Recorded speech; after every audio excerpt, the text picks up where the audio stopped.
महादेवी हत्तीणीला कोल्हापुरात परत आणण्यासाठी राजू शेट्टींच्या नेतृत्वात मूक पदयात्रा काढण्यात आली आहे। नांदीमधून कोल्हापूर जिल्हाधिकारी कार्यालयापर्यंत सुमारे 45 किलोमीटरची पदयात्रा आहे आणि या पदयात्रेपूर्वी राजू शेट्टींना पोलिसांनी नोटीस दिली। कायदा सुव्यवस्थेचा प्रश्न निर्माण होऊ शकतो म्हणून ही नोटीस दिली होती। मात्र महादेवी परत मिळेपर्यंत संघर्ष सुरूच राहील असं सांगत राजू शेट्टींनी पदयात्रा काढली।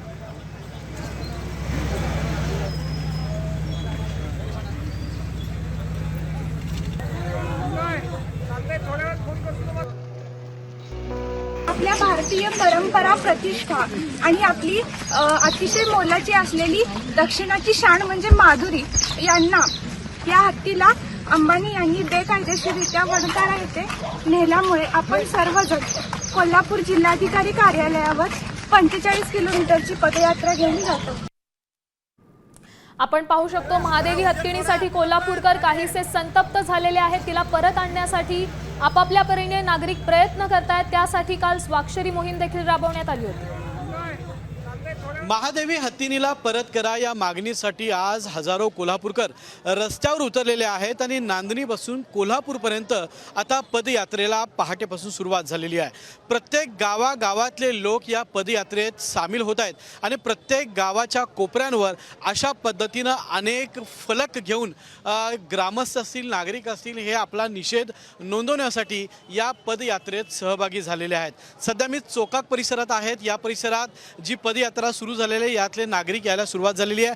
त्यांच्या हातामध्ये वेगवेगळ्या पद्धतीचे जे बोर्ड्स आहेत या बोर्डवर पेटा विरोधात अंबानी समूहाविरोधात आणि केंद्र सरकार विरोधात अनेक मेसेजेस लिहिलेले आहेत। यातून ते माधुरी संदर्भातलं आपलं जे प्रेम आहे ते व्यक्त करताना दिसत आहेत। तर अनेक बालचमू यामध्ये सुद्धा सहभागी झालेले आहेत। त्यांच्या अंगावर जे टी शर्ट्स आहेत या टी शर्टवर देखील एक मेसेज महादेवीचा लिहिण्यात आलेला आहे। हत्ती नाही भावनांची लेक आहे माधुरी।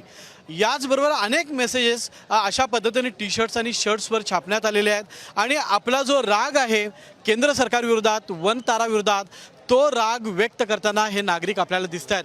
कॅमेरामॅन सचिन सावंत सोबत मी रणजित माजगावकर, साम टीव्ही, कोल्हापूर।